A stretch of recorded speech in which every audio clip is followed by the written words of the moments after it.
The Ford Bronco is one of those vehicles people defend like a family member. Say one wrong thing and suddenly you're in a comment section knife fight with somebody whose profile picture is a doorless Bronco parked on a mountain. So today we're doing something risky, but honest. 5 real reasons you probably shouldn't buy a Bronco, and why, despite all of that, people still absolutely do. No hype, no hate, just reality.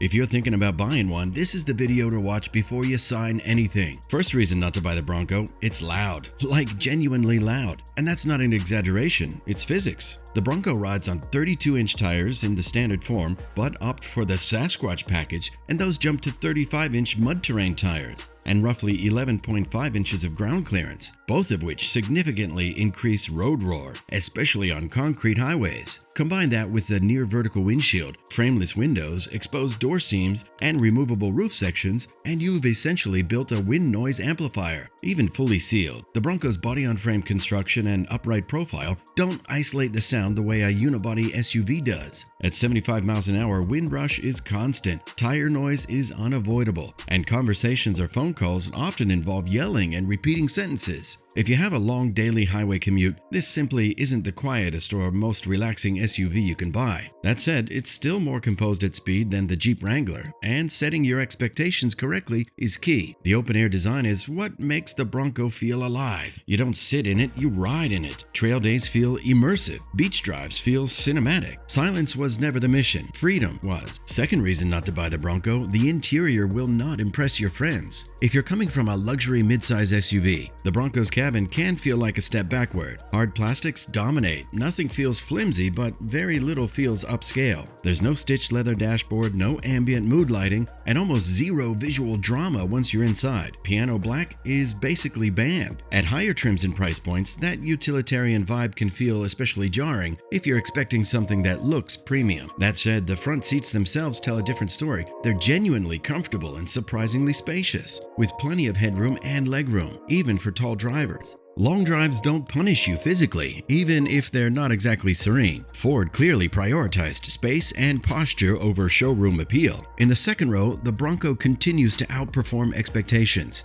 Even the 2-door model can comfortably fit 2 adults in the back, which is impressive given its footprint. Step up to the 4-door and you get a usable 3-seat second row with noticeably more legroom, making it far more family and road trip friendly. Cargo space also favors the 4-door. It offers about 38 cubic feet behind the rear seats and up to 83 cubic feet with them folded, and it's actually designed to fit all 4 removable doors inside, a small but thoughtful detail that reinforces exactly what this vehicle is built for. Now, here's why people still buy it anyway. The Bronco's interior is designed to be used, not admired. Muddy boots, wet gear, dog hair, it's all fair game. Rubberized floors and available marine-grade vinyl make cleanup easy, and chunky physical buttons work even with gloves on. This cabin isn't trying to feel premium, it's built to survive you. For buyers who actually off-road or live outdoors, that honestly beats luxury every time. The third reason not to buy the Bronco, the fuel economy is objectively bad. And once you look at the shape of the exterior and what's under the hood, that reality starts to make a lot more sense. The Bronco drinks fuel like it was designed with a ruler and a complete disregard for aerodynamics. Power comes from either a 300 horsepower turbocharged 4-cylinder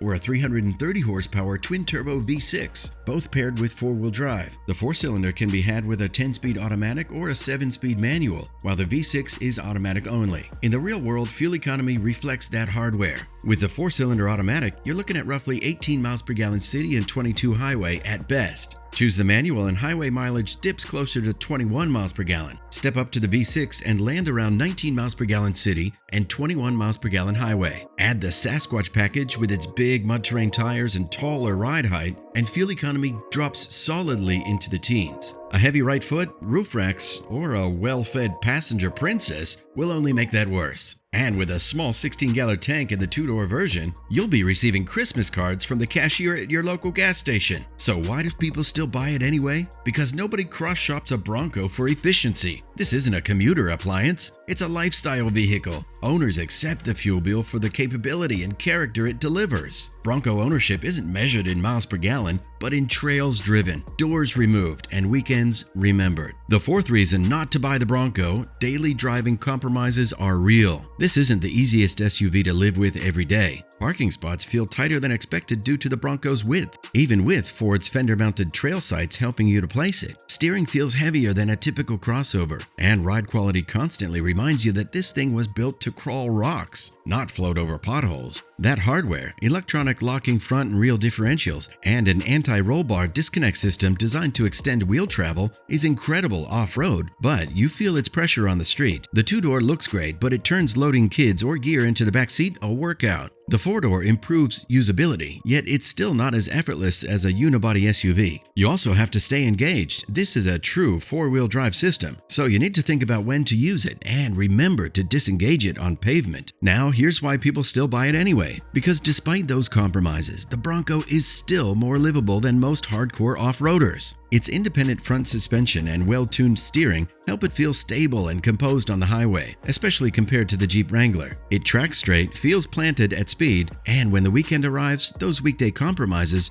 turn into real advantages. Fifth reason not to buy the Bronco: it can get very expensive very fast. The Bronco's pricing range is wide enough to surprise a lot of buyers. It technically starts at $42,500 for the base model, which gets you the essentials. But once you move up the lineup and start adding the features that most people actually want, the numbers climb quickly. Step into the trims like the Outer Banks, and you're already pushing past $50,000. Add popular options like the Sasquatch package, a V6 engine upgrade, or the Lux package, and it's not hard to land in the mid-$60,000 range. Keep going and things escalate fast. Then there's the Bronco Raptor, a factory-built sledgehammer powered by a 418 horsepower, 37-inch tired, Fox-suspended brute that feels more like a street-legal trophy truck than an SUV, all for a jaw-dropping $82,000 before options. So where's the sweet spot? If you plan to daily drive your Bronco, trims like Big Bend or Outer Banks make the most sense. They balance comfort, tech, and road manners without forcing you to live with the extreme off-road compromises. If you're serious about overlanding, the Badlands, with its stabilizer bar disconnect, or a Sasquatch-equipped Heritage, offer real trail capability without jumping straight to Raptor money. The Bronco can be affordable or absurdly expensive. Choosing the right trim makes all the difference. Now here's the bigger picture. The 2026 Ford Bronco isn't the quietest, it's not the most efficient, it's not the most luxurious, and it absolutely makes compromises that would be unacceptable in a normal SUV. But the Bronco isn't normal, and it doesn't want to be. It exists for people who want something raw, capable, and unapologetically fun. People who value experiences over efficiency. People who don't mind trading refinement for character. That's why, despite every reason not to buy one,